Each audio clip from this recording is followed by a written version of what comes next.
Penerapan perpanjangan PPKM level 4, 3, dan 2 yang dilakukan sejak tanggal 2 Agustus hingga 9 Agustus di Jawa Bali menunjukkan hasil yang cukup menggembirakan.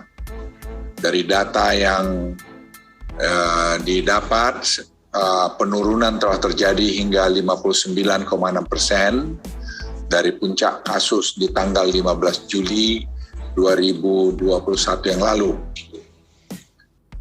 Momentum yang sudah cukup baik ini harus terus dijaga.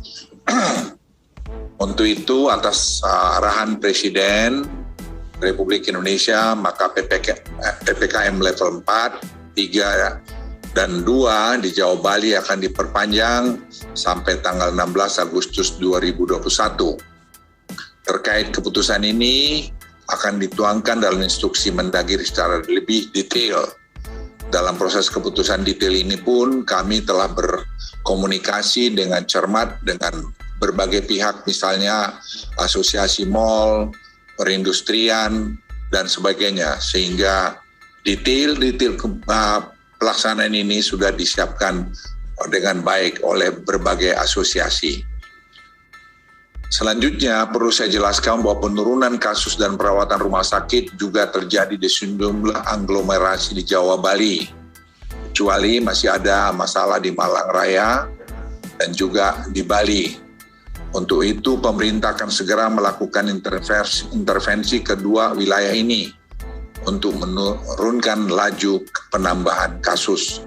Tim kami sekarang sedang bergerak ke sana, dan saya sendiri juga nanti akan pergi mengunjungi kedua daerah ini. Selain jumlah kasus, kami juga melihat laju penambahan kematian di Jawa Bali semakin menurun, meskipun kondisinya masih bisa dikatakan fluktuatif di masing-masing provinsi.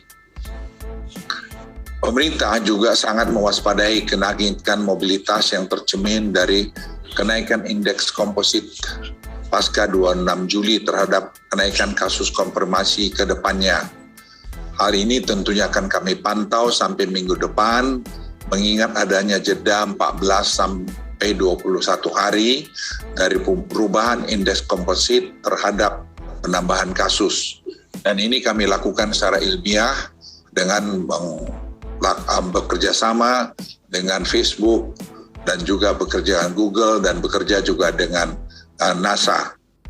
Dalam penerapan PPKM level 4 dan 3 yang akan dilakukan pada tanggal 10 sampai 16 Agustus 2021 nanti, terdapat 26 kota atau kabupaten yang turun dari level 4 ke level 3. Hal ini menunjukkan perbaikan kondisi di lapangan yang cukup signifikan.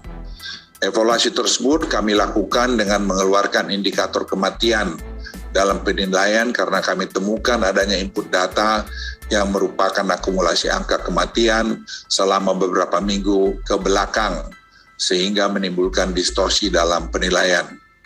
Menyangkut ini pun kami sekarang terus bekerja keras untuk mengharmonisasi data, dengan itu juga memperbaiki silacak. Kami membentuk tim khusus untuk menangani wilayah-wilayah yang memiliki lonjakan kasus kematian yang signifikan dalam beberapa minggu terakhir, yang seperti kami lakukan di Yogyakarta. Setelah kami kembali dari Yogyakarta, kita evaluasi angkanya, kita temukan di sana-sini yang perlu diperbaiki. Selain perkembangan kasus COVID-19, saya juga akan sampaikan perkembangan yang terus membaik dari pelaksanaan 3M, testing dan tracing, serta capaian vaksinasi. Dan saya terima kasih juga kepada TNI Polri, Pemda, semua pihak, mahasiswa, anak-anak muda kita yang telah bahu-membahu bekerja untuk mensukseskan ini.